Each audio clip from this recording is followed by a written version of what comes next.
Heat players are advancing in the EuroBasket tournament. We'll break down the latest in Nikola Jovic and Pelle Larsson before we look at the surprising career of a center whose 2K rating can't be denied on today's episode of Locked On Heat.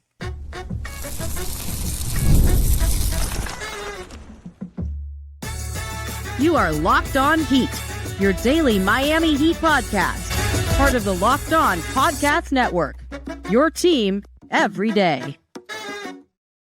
All right, welcome to Locked On Heat, your daily podcast on the Miami Heat, whether you're tuning in on YouTube or on your favorite podcast app. Thanks for making Locked On Heat your first listen every day. Today's episode is brought to you by FanDuel. Football season is closer than you think, and right now, new customers can bet just $5, and if your bet wins, you'll get $300 in bonus bets. Download the FanDuel, download the FanDuel.com, what's this read?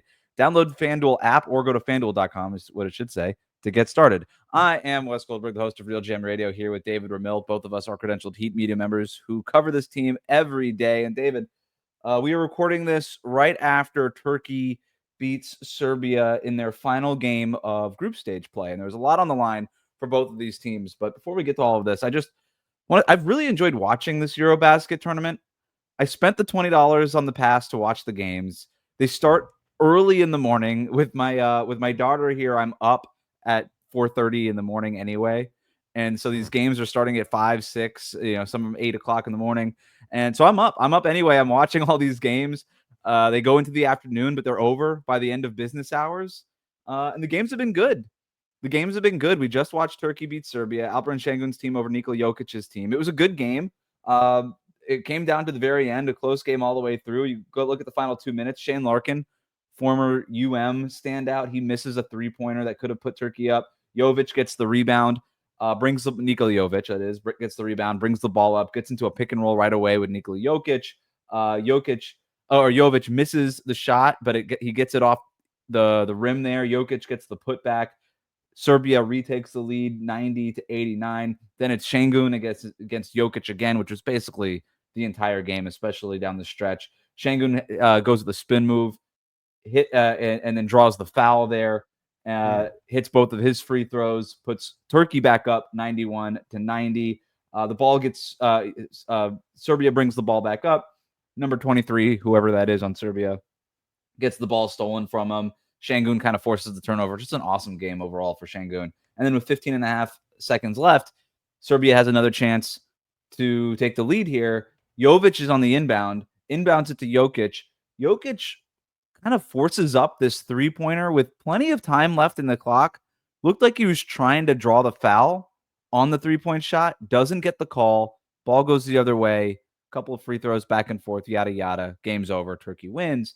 And so, Serbia had a chance at the end. Weird play there by Jokic off that Jovic inbound. But for our purposes here, David, it was a kind of a pedestrian 10-point game for Nico in this one. There was a lot on the line. Whoever won this game would have been first in Group A. Loser falls to second in Group in their Group A standings. Got a little bit of an easier path if you're the first place team, as opposed to the second place team in the next round that starts over the weekend. But I would have liked to see Nico involved more at the end of the game. The inbound was really the only time he was involved. There was another play where that play where the ball got stolen from his teammate. He was just sort of standing in the corner waiting for the ball to come to him. It never did. It would have been nice to see Nico more involved. Was it a lack of aggression on his part? Because I think that might be a concern for Heat fans. And I'll be honest, I did not catch the last part of the game there, so I'm not able to assess exactly what it is that Nico was able to do or not do. But did you see a lack of aggression, or was it just something that the Serbian team didn't necessarily want to involve him, or they wanted to work more through Jokic rather than Jovic at that point in time? It's a great question, right? I think it was just obviously you want to work through Jokic a little bit. It's not that they didn't get him involved. Again, he was the guy on the inbound pass. He did have that pick and roll with Jokic. It was a little bit back and forth, a lot of kind of long rebounds, free throws from Alperen Şengün and stuff like that. I think it was more happenstance than anything. Just like the ball just didn't bounce his way. We're talking about like the last couple minutes. He's mostly been involved in the offense, and he was involved in the offense for most of this game. It was tough for me to just watch him standing in the corner, wishing that he could get the ball and just selfishly being like, can Nico hit that shot to put Serbia ahead? And we just never really got that opportunity. But look, they still advance. It's not the end of the world, right? They're going to advance. They're going to play Finland and Larry Markkanen's Finland team in the next round. Turkey will go on to play Pelle Larsson's Sweden team in the next round. So you'll have Pelle versus Turkey. With Turkey or Germany, Serbia, one of these teams are going to be, they're probably going to win this thing. So it'll be a nice test for Pelle over the weekend. And a good test also for Nico going up against Larry Markkanen. You can imagine that they'll be playing up against, he'll go one-on-one with Markkanen quite a bit in the next game. Yeah. Interesting to see how his defense holds up there, because I mean, I think that should be a good challenge for him. Markkanen's been playing really well, and how Nico tries to match up, I think, is going to be a point of contention for a lot of Heat fans to see whether or not he can continue to develop defensively and be the kind of player that Eric Spoelstra would like him to be. So here's the headline, and I don't mean to bury it here, but the headline to me is for EuroBasket, for Locked On Heat purposes: Nikola Jovic on Serbia, Pelle Larsson with Sweden, and Simone Fontecchio with Italy. All 3 Heat players involved in EuroBasket, all 3 Heat players advancing to the knockout stage. I think that's huge. I think it's a huge thing, not only for them and their development. I think it's great for the Heat, for their purposes, and seeing these guys more. You could hear like Bucks fans are a little concerned about Giannis playing for Greece. And you even hear some of this with Lakers fans, with Luka playing for Slovenia. They're like, how long do we really want these guys playing? How long do we want our stars out there risking injury, wear and tear for the start of the season? And for those guys, I get it. Giannis is already taking off games for Greece. Luka, with his durability, it's always obviously a concern with him. But for Miami, it's not like Bam is playing right now. It's not like Tyler Hero is playing right now. These are role players. I'm less concerned about wear and tear for these guys, because they're not going to be as high usage as a Giannis or a Luka. And if the Heat, I know, are very excited for these guys to move on, because as Eric Spoelstra talks about all the time, he likes to see these players playing in critical moments with stuff on the line. And now that they're moving on to the knockout stage, stuff is definitely on the line.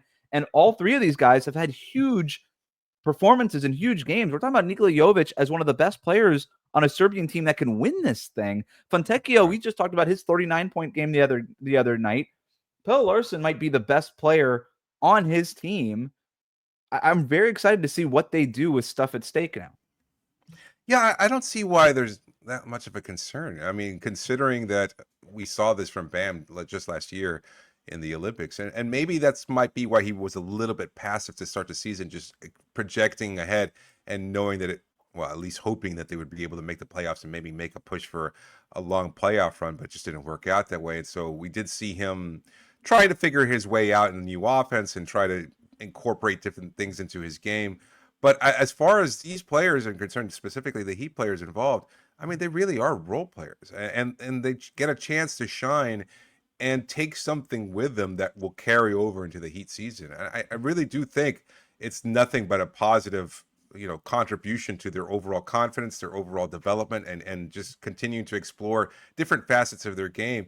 Maybe they might not be able to incorporate it, but I do get that sense from Nico, and we've talked to him before about it, that when he learns from these things over the summer, he is able to incorporate them into his NBA career as well. And so I can't see a downside to it. So, I mean, yes, there's always the potential risk of injury. And guess what? That could happen anywhere. We've seen injuries already over the summer for players who were just getting some running or doing some training work, et cetera, over the off season. Mm-hmm. It can always happen. It's not, you can't really, it happened last summer. Consideration. Yes. Remember, the walking boot. He was in the walking boot, but that did not stop the Heat for giving him permission to go overseas and do this thing, which I like, because they understand that there's so much more value in him getting this opportunity, especially playing next to Jokic, man. Like, any opportunity to play with that guy is huge. Even Bogdan Bogdanovic, who's hurt right now for Serbia, but a pro's pro, has been in the league for a long time. A great coach there for Serbia as well, somebody that Eric Spoelstra really respects. I think this is a big reason why they keep sending them over and allowing them to do this. And they don't want to stand in these guys' way. They get it too. Like, this is really important to these guys. Not just for Nico, but for Fontecchio and for Pelle Larsson as well. We'll put a pin in that for now. They, like we said, the knockout stage starts over the weekend. So we'll be covering whatever happens over the weekend when next week begins. But for now, 25 of 25 is next. And honestly, David, I cannot believe how high we ranked this next player. Today's episode is brought to you by FanDuel. The NFL season's almost here. Game 1 starts a couple days from now. And FanDuel is making sure you're ready for kickoff with a can't-miss offer. Right now, new customers can bet just $5, and if your bet wins, you'll get $300 in bonus bets to use across the app. You'll love using FanDuel. It fits however you like to bet, whether it's player props, building a same game parlay, or even jumping in live as the action unfolds. It makes every game more exciting. It's quick, it's easy, and it's the best way to add a little bit more energy to Sundays, and it pays quickly too. So if you're ready to play, well, guess what? You can download the FanDuel app now by visiting fanduel.com to get started. That's fanduel.com to place your first $5 bet. We'll be right back.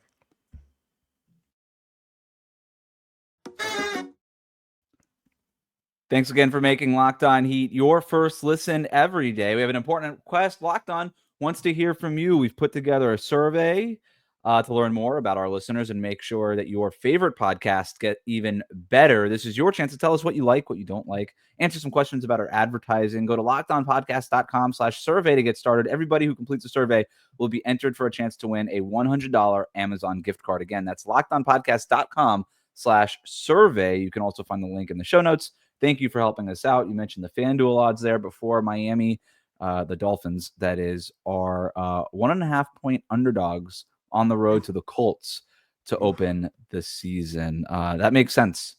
Dolphins are pretty beaten up here, pretty injured. I do kind of think people are sleeping on them a little bit. I don't think that the Dolphins are contenders at all, but I think there's been so many negative headlines coming out of Dolphins training camp. Season. Didn't you predict an undefeated season coinciding with the birth of your daughter? I mean, come on. Now you're letting the fans you're disappointing everybody here. We had a pretty good run there after my daughter was born of about 4 days, only one loss by a South Florida sports team, and it was the Marlins.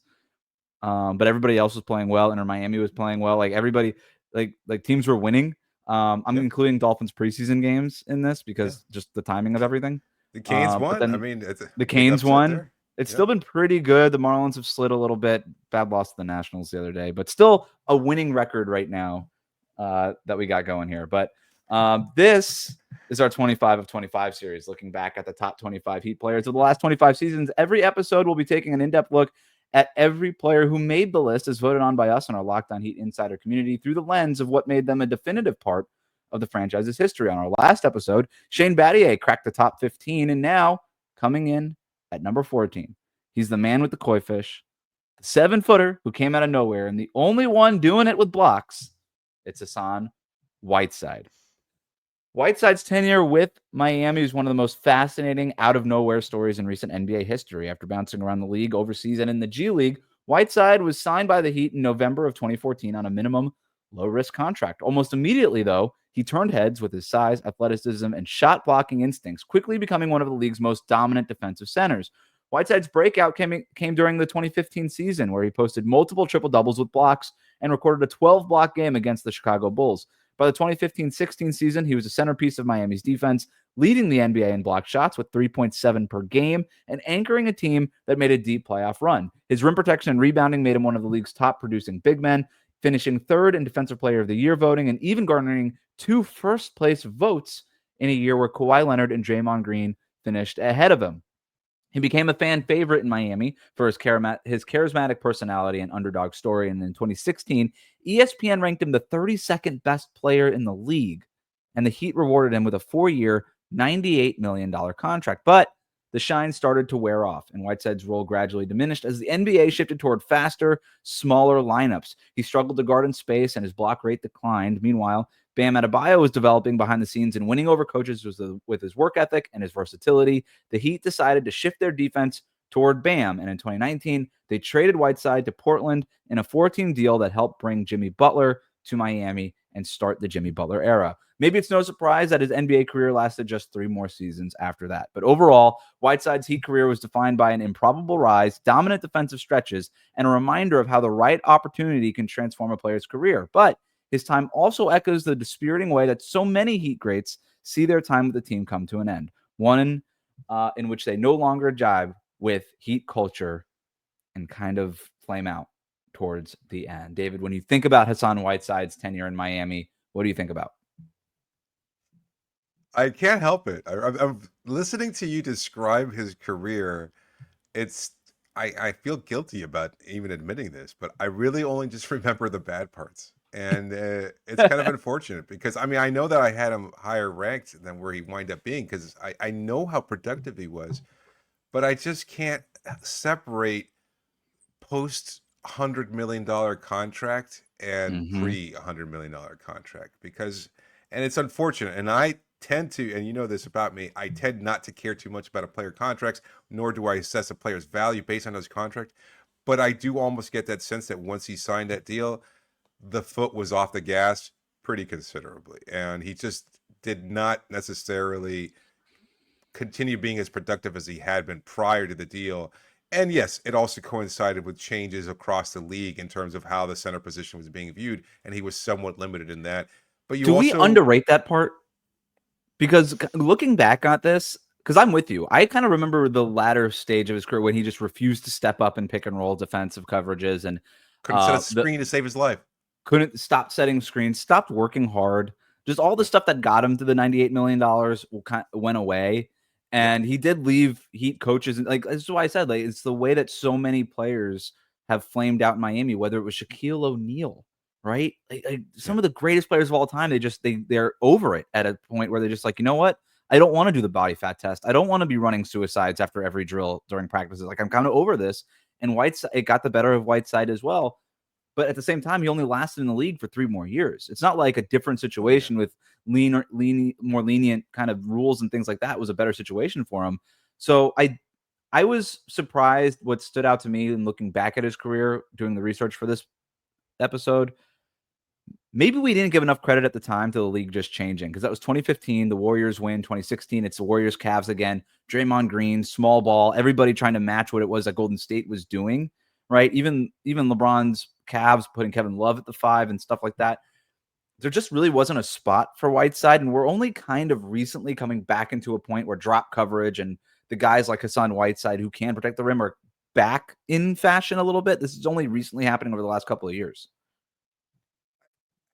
You know what you're saying.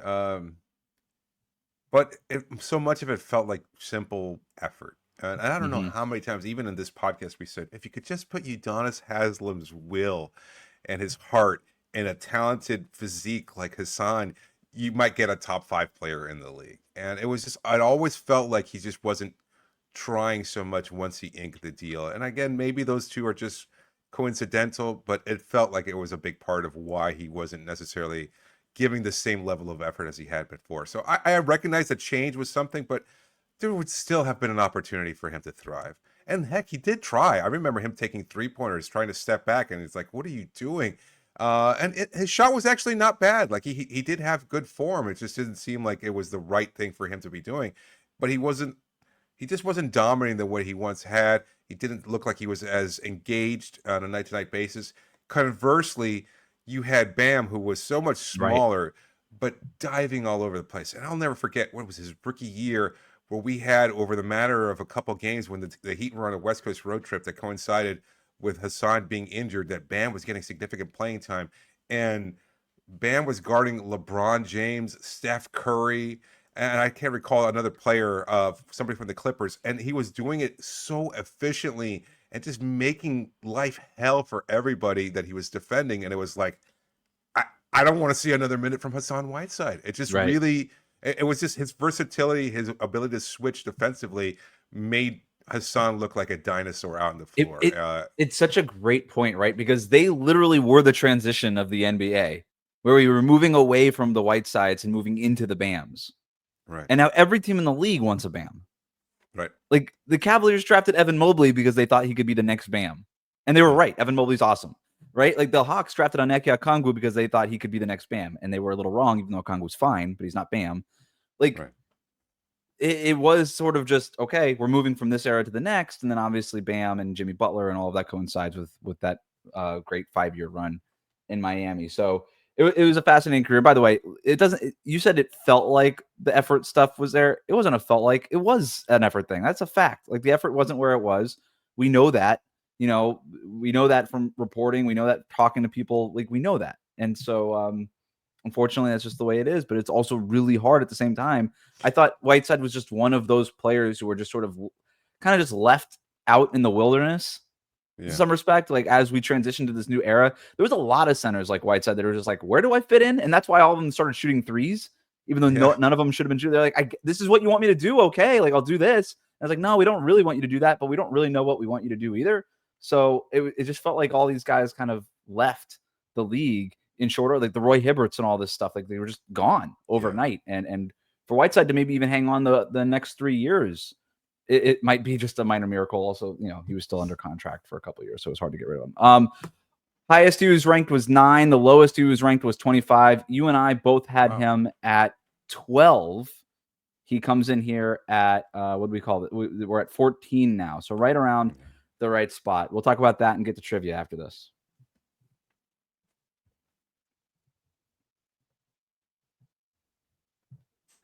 So when it's all said and done, you and I, this is the first time we have agreed on the same ranking. We've been close on other teams, but this is the first time you and I have had the exact same ranking for the same player. I had Whiteside at 12. You ranked Whiteside at 12. You ranked him ahead of, I have your list right in front of me.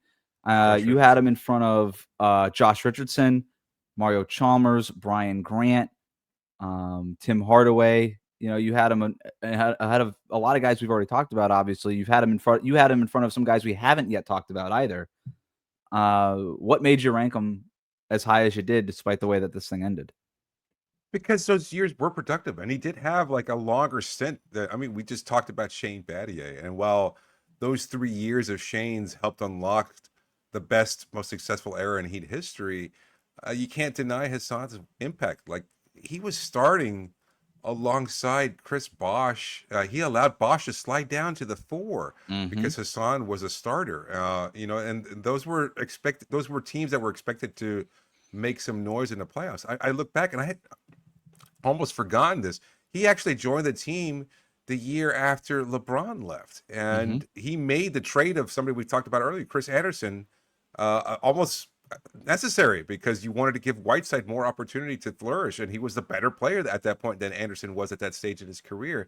And so he really was a lot better than what we remember him, because we remember the bad parts a little bit more brightly, but the impact was there. I remember in the infancy of this podcast just talking about Hassan and the high impact plays, the blocks, the effort being at such a high level, the physicality, because he was really impressive in terms of his height and size and strength, and just that's what I remember about him, and that's why I had him so highly ranked.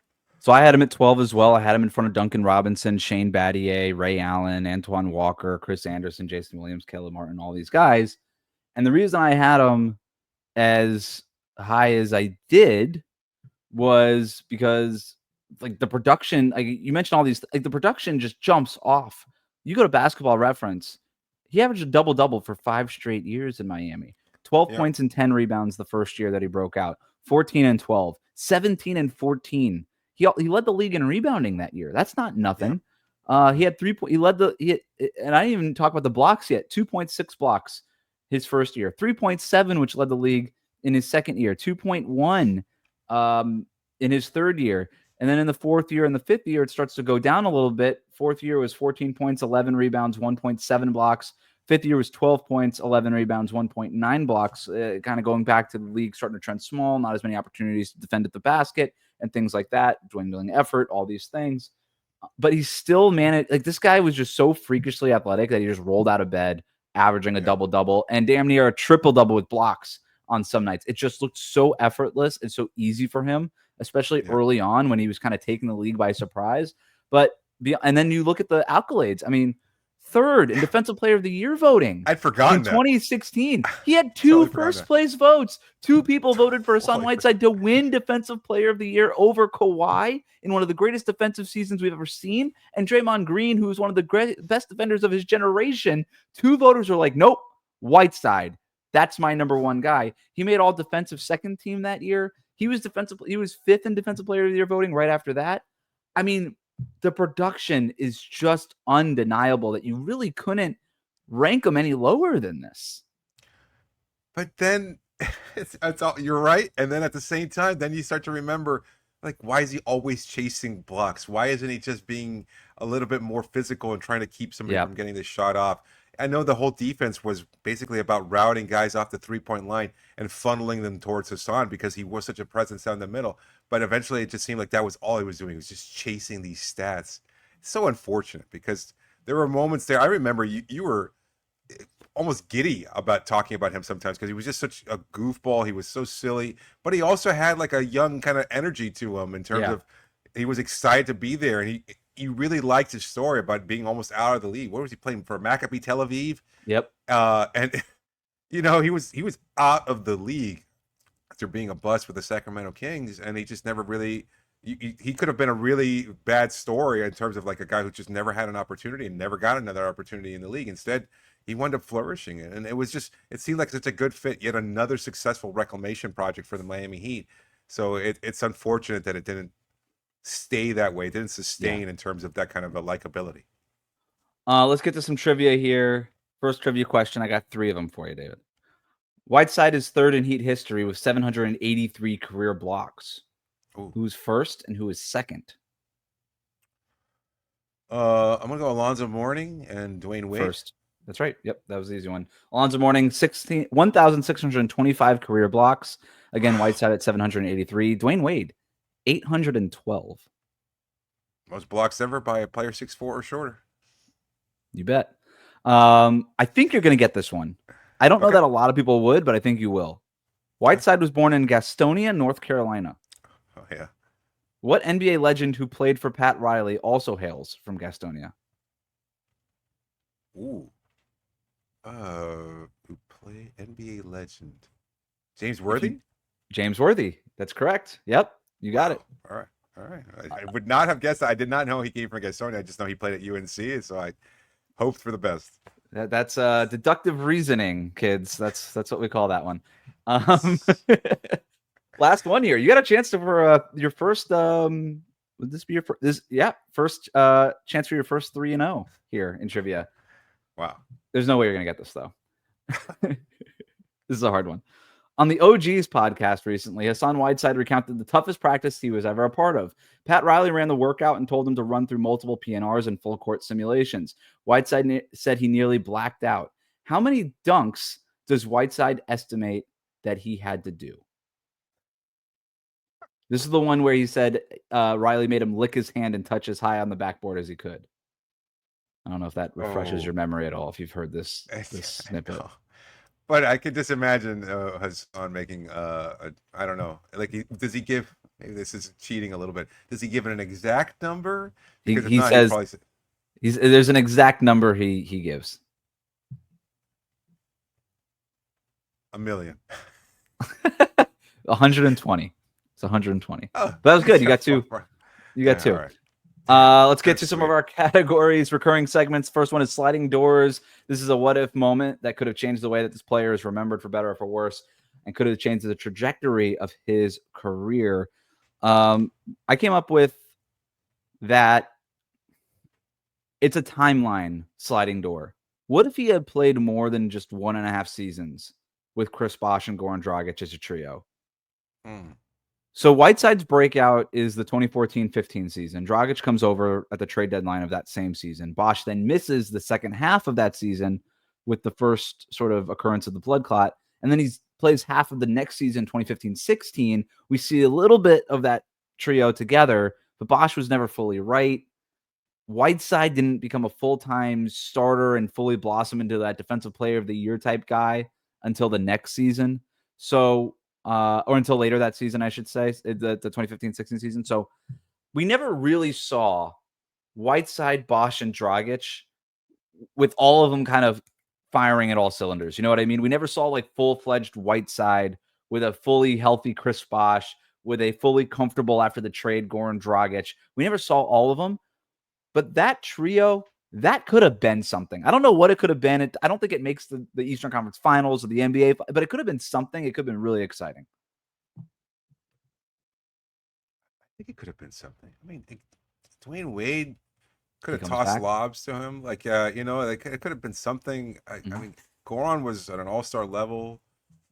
And I don't know. I think the offensive balance would have been different with a guy like Chris out there who could stretch the floor and be so versatile. So It would have Whiteside could have just allowed kind of fallen back into just a pure defensive role.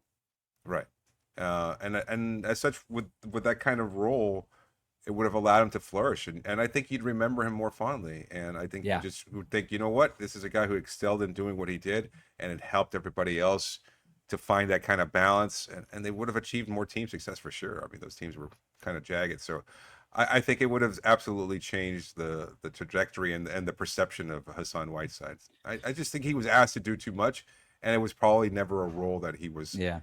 expected to carry and that he ever wanted necessarily. I don't think he ever saw himself as necessarily as a superstar.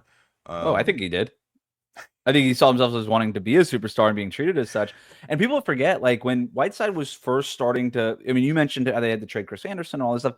It was Amari Stoudemire who was starting over him for a while there. Yeah, Like he way past his prime, Amari Stoudemire, who had some good runs there, but he did. we never really saw it. And then Whiteside becomes the full-time starter. Bosch gets sick. We don't, Bam is just recently drafted. He hasn't really come into his own. And so we're kind of just going through these Luke Babbitt, James Johnson, Derek Williams kind of carousels at that power forward spot. Had that been Chris freaking Bosch stretching the floor, he's talked about this, how at that point he was getting ready to be shooting 6, 7, 8 3-pointers per game. Like Bosch would have been even more ahead of his time than what he already was had he just stayed healthy. And unstoppable. Unstoppable, especially with Whiteside backing him up there. I think that team would have been really, really interesting. Final few categories here. Jersey worthy. Is this a cool jersey to own and wear to a Heat game? No, I can't. I have to say no on that one. I think there was enough of the Whiteside jerseys sold at the time there. You probably will see them on occasion, but almost you do still see what does them. that say? Yeah, what does that say about a person that wears a So Hassan there's certain jerseys where it's like ball. And there's other jerseys where you're like, you like rebounding a lot, and maybe you don't know ball that much. It could. I hate to say it, but the Whiteside jersey is a little bit like you're still sort of hanging on the Alonzo Mourning version of the Miami Heat, and you kind of thought Whiteside was the next version of that, but you weren't really watching these games. Like because the other thing we didn't talk about Whiteside was that his plus minus stats were bad. His on off numbers were always bad. Miami's defense was always better when he was off the court, and that was like a real thing that was kind of happening, and that was one of those first like analytics versus like you're a dork kind of guys. Yeah. So I think I don't even know if he knew how to say the word analytics, but I think he did talk about analytics in a way that was kind of negative, and I think he was one of the first players to be like, I don't care what those numbers say. It was just it's not a bad impression. If you're like 15 or 16 and you're wearing a Hassan Whiteside jersey, then I can kind of accept it, because you were probably just like 7 or 8 and you're like watching this guy swat shots and get triple doubles with blocks, and I could see why you'd be like, wow, he's the best center of the league kind of guy. So I could see if you're 25 now and you were 15 when it was happening and you just still have that jersey, I could see it. To your point, right? Because you're 15. It's like, you're not watching, you're not looking up on off stats. Like, come on. Nerd. So don't be like yeah. So then I would get it, right? And like you're also playing NBA 2K. And Whiteside's out here talking about NBA 2K. Right. And so if you just still have the jersey, it's okay. But if you're like in your 30s or beyond, no. Get a new get the Udonis Haslem jersey, dude. Like be a real one. The Jones Battier test, if re-added to the roster in his Heat prime, would this player make the current roster better? With everything we said, David, undoubtedly Hassan Whiteside would make this team better because he would be a backup center coming off the bench for Bam Adebayo and Khalil Ware. That's a good question, though. Would he start over Khalil Ware? No. Oh, in his Heat prime, yes, he would. In the Heat prime, yes, for sure he would. Yeah, for sure he would. You're right. Despite the lack of floor stretching ability. And I mean, you love Ware's potential because he's so young, but I mean, this is like a maximized version, at least of the shot blocking potential. And if Ware could get even to close to what Whiteside was at his defensive best. And just the rebounding, man. Yeah. Like that's what the Heat want from Ware in terms of that Whiteside just swallowed rebounds. Like he was one of those, Don't say Dennis Rodman, Wes. Don't say Dennis Rodman. Don't say no. Dennis Rodman. But it was just It sort of like always right place, right time. It was Dwight Howard-esque, really. And just like, this guy's just so much bigger and stronger than everybody else that other players just bounce off of him, and he just ends up with the ball. Yeah, I mean, he would be starting. That would be start, tough right? as far as floor stretching ability there. But Bam would be forced into his Bosch evolution, and we've talked about that for a long time, and that would be a great spot for him. And as good a defender as Chris was, if not perhaps better, I don't know. That would be an interesting team. So yes, he absolutely passes the Jones-Battier test. Versus pin this player against the player who came before him and ask, did we get it right? Whiteside over Shane Battier. You and I both had this ranked. No question. He was deserved to rank higher. Yeah. All right, that'll do it for us today. Thanks so much for making Locked On Heat your first listen today. Let us know in the YouTube comments what you think about Hassan Whiteside. Was he ranked in the right place? What do you remember about Whiteside's career? Were we too hard on him, despite the fact that we ranked him 12th over the last 25 years? Kind of a weird episode in that way, because we're kind of trash talking him, but also celebrating him at the same time. For your second listen, find the Locked On NBA podcast where there is no offseason. I'm hosting this week with Matt and Hayes to keep you up to date on contract negotiations, rumors, and everything you need to be the most informed NBA fan. Find Locked On NBA on YouTube or wherever you listen to podcasts here. So go over there. I'm hosting it. Do us a favor. Go to Locked On NBA on YouTube. Hit that subscribe button. Watch the shows in the afternoons. It's part of the Locked On Podcast Network, your team every day.